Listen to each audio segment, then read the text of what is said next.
She sat in 9A, hood up, hair tucked, glasses low on her nose, quiet as the wind just before a storm. Her name was Leona Mays, but to the people around her, she was nobody.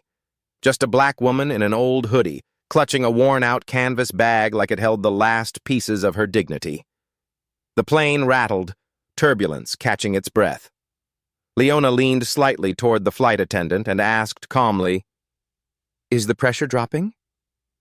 The words weren't loud, they weren't panicked, but they were enough to make heads turn. A man in business class, slick tie loosened and ego inflated, scoffed, loud enough for the row to hear. "What is she, some kind of secret astronaut?" Laughter followed, sharp, amused, not even trying to be discreet. Another passenger, younger, filming from his phone, muttered, "Row 9 psycho alert. She thinks she's flying the plane." #ready, views pending. No one asked why she noticed the pressure drop. No one wondered why her eyes tracked the cabin like a silent scanner. They just judged. She didn't look the part. She didn't wear a watch that cost a mortgage. She didn't carry a designer tote or speak with polish. She looked ordinary, and in their eyes, ordinary meant invisible. But Leona wasn't trembling. Her hands were steady on that bag, not in defiance, in control. The flight rocked again, harder this time. Overhead bins clicked. A child cried out. A ripple of fear ran through the cabin. Leona didn't move. That scared them more, because when you're used to being overlooked, stillness is mistaken for danger. A woman in heels and a tailored coat leaned forward and hissed, "Some of us paid for peace, not performance." She didn't know she was talking to a former military flight analyst. She only saw fabric, skin tone, and silence. The flight attendant returned, jaw tight. "Ma'am, please stop alarming passengers." Leona responded without blinking. "I'm not the one shaking the plane." But that didn't matter. A judgment had already been made. And in that moment, Leona wasn't a trained pilot. She wasn't a decorated veteran. She was just that woman in 9A making people nervous. She wasn't loud. She wasn't wrong. She was simply inconvenient. This is what implicit bias feels like. Not shouted from rooftops, but whispered across aisles. Not a punch, but a dismissal. Leona Mays, with thousands of flight hours under her belt, sat strapped to a seat while the internet laughed, the cabin scorned, and the plane dipped deeper into crisis. And none of them knew they had just insulted the only person capable of saving their lives. The question isn't whether someone looks qualified. The question is, when everything's falling apart, who stays calm enough to land the plane? The storm outside wasn't the only one brewing. 36,000 feet above ground, tension thickened in the cabin like humidity before a downpour. Leona Mays remained still in her seat, her hands folded over the frayed canvas bag resting in her lap. She didn't look like someone flying first class, and she certainly didn't look like someone the others were comfortable sitting near. Her jeans were faded, and her sneakers had cracked soles. No wedding ring, no name brand anything. In a space built for status and comfort, she was the uninvited presence that made everyone question the price of their ticket. 2 rows behind her, a pair of men in tech-branded hoodies leaned in, whispering just loud enough for the whispers to carry. She's probably some activist. This is her way of making a scene. First, she talks about pressure dropping. Next, she's shouting about rights. The other man laughed. "Watch her say the plane's racist." Their laughter wasn't cruel. It was careless. And that was worse, because it assumed they were safe enough to mock someone simply trying to ask a question, someone who might have known something they didn't. Across the aisle, an older woman with polished nails and a glossy travel pillow turned to her husband. "Ever notice it's always the ones who say the least who cause the most trouble?" Her voice was coated in sweetness but laced with venom. Her husband didn't respond. He just gave Leona another glance, long, calculating, like he was checking the exits just in case. The flight attendants moved quickly through the cabin, offering reassuring smiles that didn't match the lines of concern forming around their eyes. The turbulence was getting worse. The captain had announced that they were adjusting course to avoid a pressure trough, but the dips were getting steeper, more erratic. The cabin lights flickered, drawing nervous glances toward the ceiling. Someone pressed the call button 3 rows back. Another began pacing to the bathroom, trying to look casual but clearly shaken. Leona's eyes didn't leave the window. She wasn't panicking. She wasn't praying. She was calculating. Her mind moved through the possibilities: altitude drift, rapid descent, thermal turbulence, potential microburst activity. None of it seemed beyond repair. But what worried her was the sound. It was subtle, a frequency change that most passengers wouldn't hear. But she did. Because she had spent 10 years listening for that exact frequency in a cockpit 7,000 miles away. The aircraft wasn't responding to the corrections like it should have. Something was wrong with the pitch controls, and no one else seemed to notice.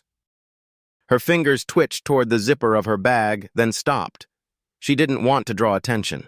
Not yet. Because every time she moved, the reactions came fast. A side-eye from the woman in the diamonds. A stiffened spine from the guy in the Patagonia vest. A phone lifted discreetly, recording, just in case. Leona didn't know what was worse, the assumption that she was a threat or the fear that she might be right. The boy seated next to her, maybe 22, full of gym confidence and zero life experience, smirked. "You got some kind of sixth sense or something? You look like you're watching for ghosts." He said it loud enough that the people in front of them turned around. His friend across the aisle added, "Nah, she probably thinks she's in a disaster movie. Gonna start screaming 'brace for impact' next." Leona didn't reply. Not out of fear, out of choice. Because everything they were saying wasn't about her. It was about what she represented. Someone who didn't fit their definition of control. She didn't carry herself with the performative confidence they expected from leaders. She didn't perform status. And that made her uneasy. The turbulence hit again, stronger. The oxygen masks in the back rattled but didn't fall. A murmur moved through the plane like static. One woman gasped. Another clutched her rosary. The flight attendant, Amanda, with her platinum blonde curls and lipstick that was now smudged at the corner, rushed back toward the galley. She paused at Leona's row and leaned in. "Ma'am, we need you to stop talking about pressure and systems. It's making other passengers uncomfortable." Leona looked up slowly. Her voice didn't rise. It didn't waver. "Is the crew monitoring altitude drift?" Amanda blinked. The question was too specific, too precise. "I'm sorry?" Leona leaned back. "Nothing. Please check the elevator response delay. I think you're not getting accurate readouts."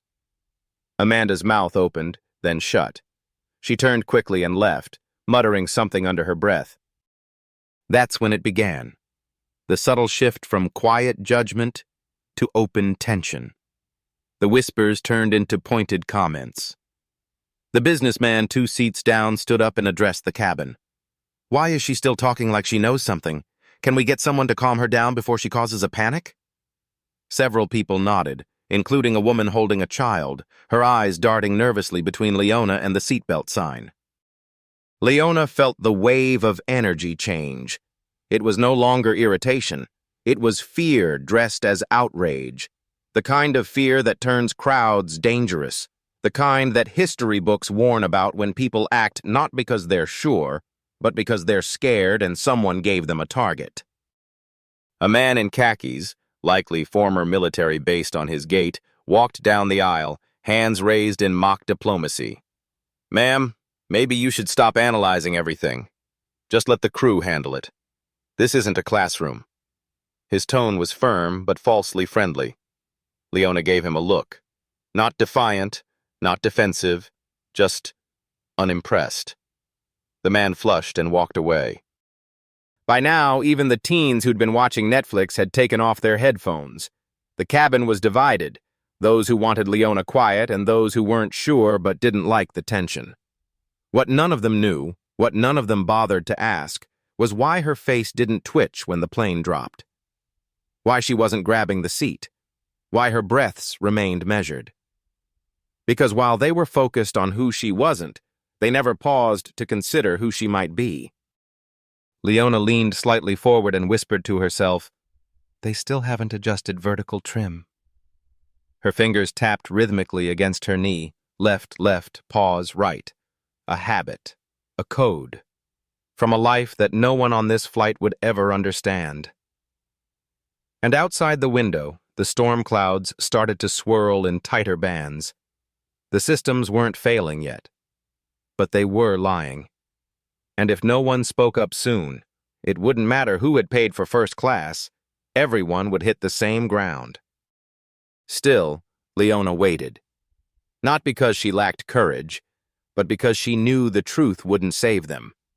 Not unless they were ready to listen. And from the way they were watching her, phones at the ready, assumptions already made, they weren't. Not yet. The next jolt of turbulence was violent, sharp enough to drop a tray of drinks and send a coffee cup skidding into the aisle. The cabin gasped in unison. Then came the sharp ding of the seatbelt sign lighting up again, but the captain's voice didn't follow. That silence was louder than the rattle of overhead compartments. People started exchanging looks. A baby began to cry somewhere in the back. The flight attendants moved more briskly now, no longer bothering to mask their concern behind polished customer service smiles. Leona sat frozen in her seat, not with fear, but with restraint.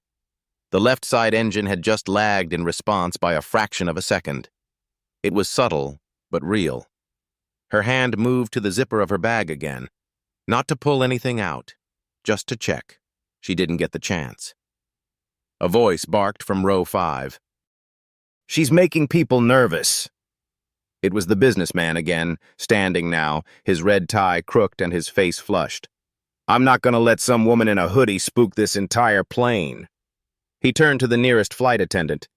"You need to restrain her before this turns into a safety issue." Gasps followed, some shocked, others nodding. The words "restrain her" hit the air like a slap.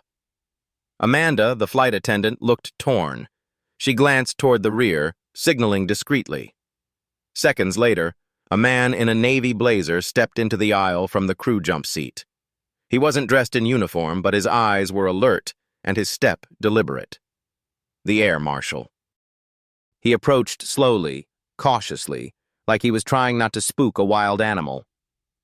"Ma'am," he said, voice low and authoritative, "I've been told your behavior is upsetting other passengers.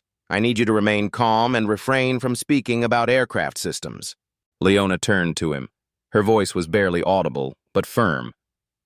"If you restrain me now, this plane will lose pressure in 6 minutes, maybe less." She wasn't bluffing. She didn't raise her voice, and that scared him more than if she had. The marshal hesitated. "Are you threatening the flight?" he asked. "No," she said simply. "I'm trying to keep it in the sky." Passengers leaned in now, hungry for the drama but unaware of the stakes. TikTok boy lifted his phone higher. "Row 9's going off again," he whispered, his camera tilted toward her face. His live stream ticked past 800 viewers.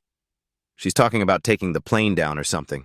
Psycho Alert Part 2. And then came the second jolt. This time, the whole plane dropped hard. 3 seconds of zero gravity. Screams erupted. Oxygen masks fell from rows 25 to 30. A tray cart slammed into a seat. Even the air marshal stumbled, grabbing the headrest beside Leona.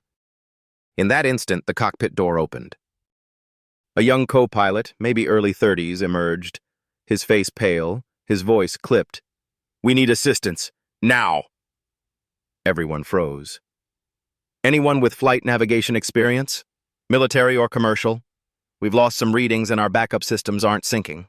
The cabin fell into stunned silence. Nobody moved. Nobody spoke. Amanda, trembling, pointed toward Leona. She mentioned pressure drift earlier, before we saw any warnings." The businessman barked, "What? Her?"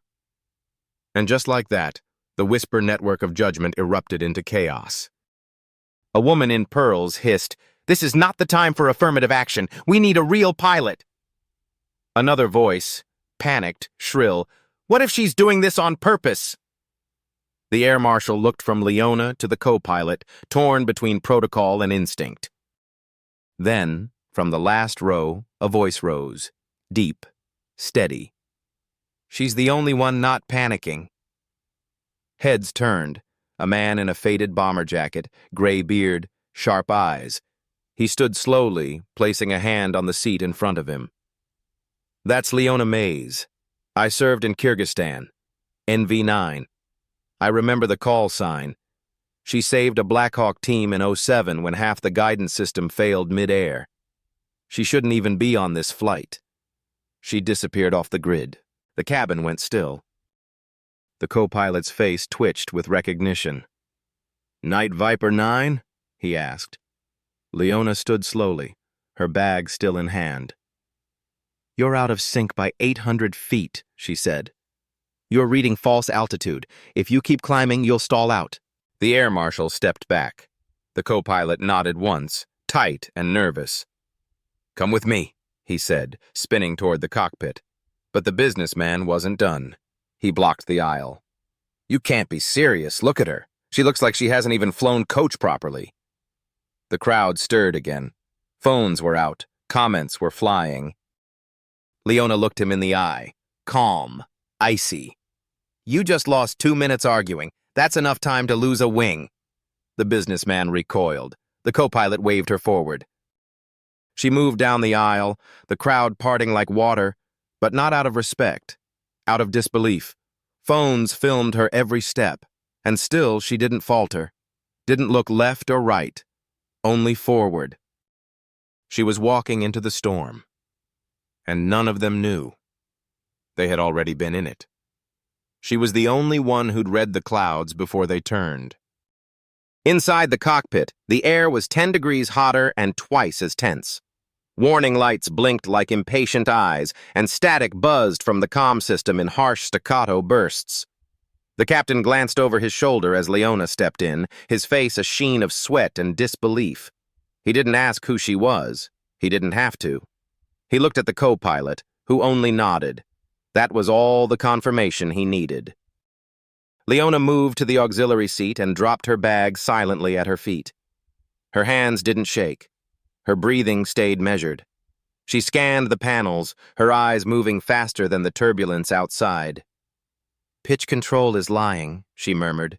"Your elevator trim system's stuck between inputs. It's reading a false climb, and your override is lagging behind real-time conditions." The co-pilot leaned forward. "You're sure?" Leona didn't answer. She reached for the Echo Wave terrain system, an outdated but brutally reliable navigation backup, and flipped it on. A grainy outline of the surrounding mountain range flared to life on the screen. "We're 2,000 feet closer to the ridgeline than you think," she said. "You're flying into a terrain trap, blind."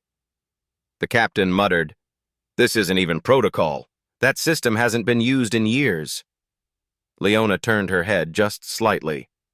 "It's the only one not lying right now." Her fingers danced across dials and toggles, adjusting trim, reducing throttle, and stabilizing roll. The plane responded, not perfectly, but like a bucking horse slowly recognizing the rider. Back in the cabin, silence wasn't peace. It was pressure. Eyes were glued to screens, to phones, to each other. Every second felt stretched, every bump a reason to hold breath. The executive in the red tie sat with his arms crossed, jaw clenched, refusing to look at the cockpit door. But others were shifting. A young mother clutched her child tighter. A college student whispered to her friend, "She knew all along, they just didn't listen." Then came the voice over the intercom, steady, low, unmistakable. "This is passenger 9A. We are initiating a controlled descent. Please remain calm and stay seated." Gasps filled the cabin. Amanda looked toward the cockpit, her eyes wide. The air marshal didn't speak. He just sat down and buckled in. The descent wasn't smooth, but it was deliberate. Leona adjusted the glide slope manually, threading the aircraft through a narrow gap in the storm. Visibility dropped, but her hands never wavered. Outside, the Kamchatka Mountains loomed like sleeping giants. Inside, judgment began to curdle into something else. Something uncomfortable. Recognition. A flight attendant stepped into the cockpit, clipboard trembling in her hand. "Ma'am, the passengers are asking who you are." Leona didn't look up. "Tell them to stay buckled. We're not clear yet." The captain muttered under his breath, "You're flying this like it's a war zone." Leona didn't reply, but her eyes flicked toward him just for a moment. It was enough. Below them, the radar finally matched what her instincts had warned for the last 40 minutes. She pulled back slightly, adjusted the angle of attack, and rebalanced the yaw. The plane leveled. The shaking eased. Lights on the dash began blinking off, one by one. For the first time in what felt like hours, there was no sound but the hum of working engines and the soft breathing of 3 pilots who had narrowly missed becoming a headline. In the main cabin, Amanda's voice cracked as she gave the update. "Ladies and gentlemen, we are stabilizing. Please remain in your seats as we prepare for landing." Applause broke out from somewhere in the back. Scattered, hesitant, then louder, then unified. The executive sat frozen. The woman with the diamond earrings looked away. Phones dropped, heads bowed. But none of it mattered. Not to Leona. She wasn't flying for applause. She was flying to bring them all home. As the plane cut through the clouds in a steady descent, the mood inside the cabin began to shift. Not into relief yet, but into reckoning. People who had laughed minutes earlier were now silent. Phones, once lifted for ridicule, now hung awkwardly at their owners' sides.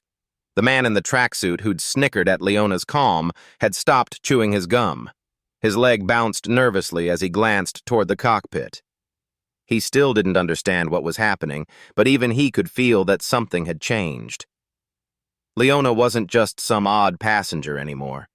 She was something else, something none of them could categorize. In row 11, a teenage girl clutched her phone and whispered to her friend, "She didn't even hesitate. Who is she?" Her friend replied, "Twitter's blowing up. Someone said she used to be military, like top secret military." In the front row, the woman with diamond earrings looked down at her designer shoes and said nothing. Her voice, so sharp and entitled earlier, had vanished somewhere between altitude loss and regained control. Inside the cockpit, the storm still loomed. The sky hadn't cleared, but it no longer threatened collapse. The controls were cooperating now, albeit reluctantly. Leona monitored each adjustment with a precision that made the co-pilot glance sideways more than once. She was reading the machine like a language he'd only studied in theory. The captain had gone quiet, watching her hands work. He wasn't threatened. He was stunned. Over the intercom, Leona's voice returned. Clear, calm, direct. "This is passenger 9A. We've adjusted the course. Terrain has been accounted for. Controlled descent continuing. Estimated landing in 17 minutes.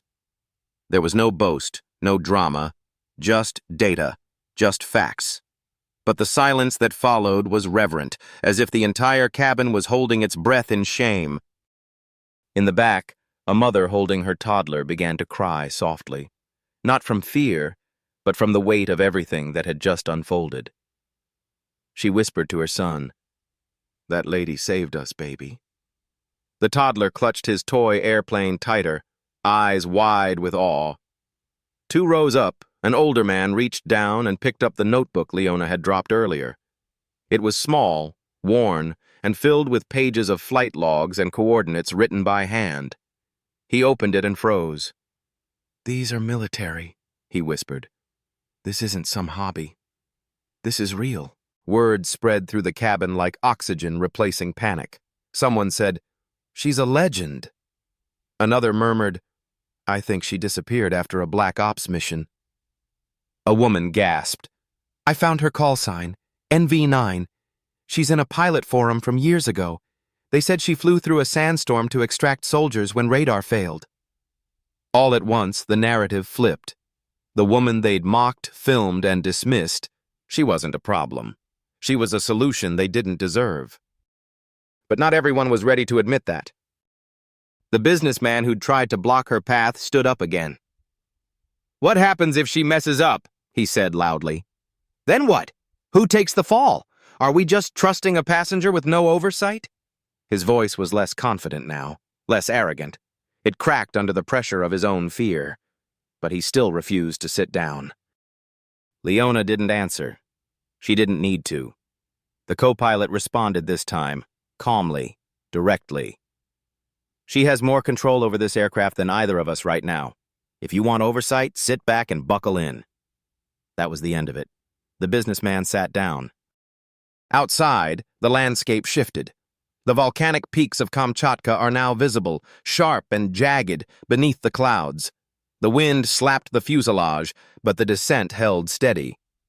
Leona adjusted the flaps, compensated for crosswinds, and verified readings the autopilot no longer trusted. Her hand hovered over one dial, then turned it. The engines responded with a softened pitch, the kind only seasoned pilots could detect, the kind that signaled alignment. In the galley, Amanda whispered to another flight attendant, "I've never seen anything like this. She's not just flying, she's correcting the plane's mistakes." The other nodded slowly. "She's not here by accident. That woman's done this in places we'll never see on a map." 12 minutes from touchdown, a call crackled through the cockpit radio. It was ground control, relaying a message from airline command. "Do not permit passenger interference. This is a final advisory." The captain glanced at Leona, then at the mic. He didn't pick it up. The co-pilot did. "Disregard. Command has no visual. We do. We're flying safely and she's the reason why." He dropped the mic and looked at Leona.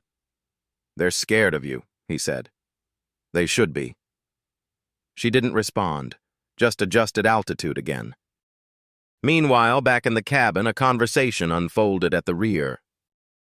The man in the bomber jacket, the one who had recognized her, spoke quietly to a group forming around him. "They buried her story. That's why you never heard her name. She flew combat routes nobody else could. She's not on the radar because the people in charge don't want you to know what someone like her is capable of." "Someone like her?" a passenger asked. The man looked him dead in the eye. "A woman. A black woman. A woman who didn't smile on command, didn't play politics, didn't ask for applause." The words settled over the group like a blanket. Thick, uncomfortable. True. Up front, Leona initiated the final approach. The mountains were behind them now.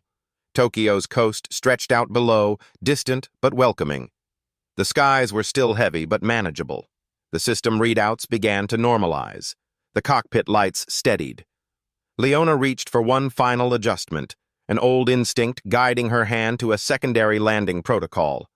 The same one she'd used years ago in a canyon extraction mission few had lived to talk about. The co-pilot watched, wide-eyed. "You've done this before," he said. She didn't nod, didn't confirm. She just said, "We're not down yet." The wheels dropped, the flaps extended. The plane responded with something like gratitude. And for the first time since the flight took off, the captain smiled. Not at her, but because of her. The rest of the flight was silent. Nobody clapped when the wheels touched. Nobody cheered. But every eye in that cabin was on the cockpit door, waiting, wanting, regretful. Because now they knew the only reason they were alive was the woman in 9A, the woman they almost had tied down. Some stories leave you breathless. This one left me quiet. It's easy to believe we know who the heroes are. They walk in with badges. They speak with titles. They have the right look, the right tone, the right kind of confidence. But what happens when the person who saves your life doesn't look like someone you would have hired, or trusted, or even noticed? Leona Mays didn't raise her voice. She didn't demand attention. She didn't carry a medal or wear a uniform. She walked on that plane like hundreds of others do every day, quiet, tired, unnoticed. But when the pressure dropped, literally and metaphorically, she was the one who stayed calm. She was the one who read the signs no one else saw.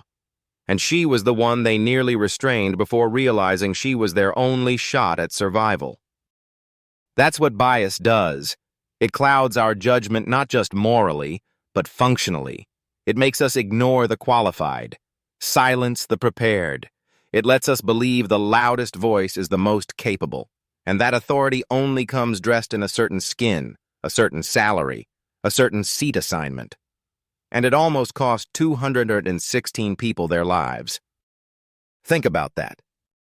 How many times in your own life have you dismissed someone based on what they looked like, what they wore, or how quietly they carried themselves?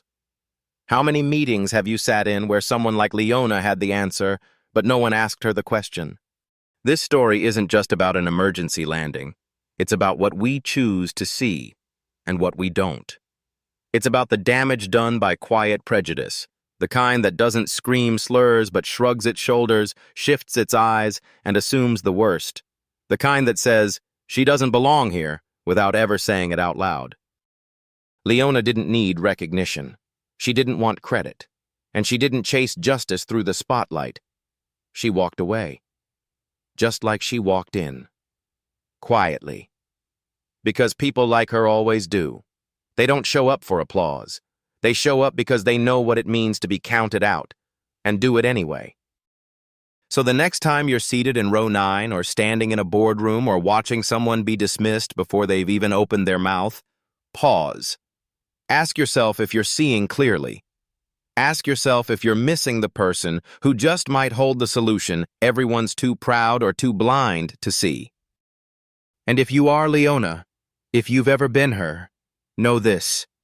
Your silence does not erase your worth. Your stillness does not lessen your strength. And your dignity, even when unseen, can still save the world. If this story moved you, don't let it end here. Share it. Talk about it. Sit with it. And maybe, next time, you'll be the person who says, "Let her speak." Because sometimes the quietest one on the plane is the only one who knows how to fly.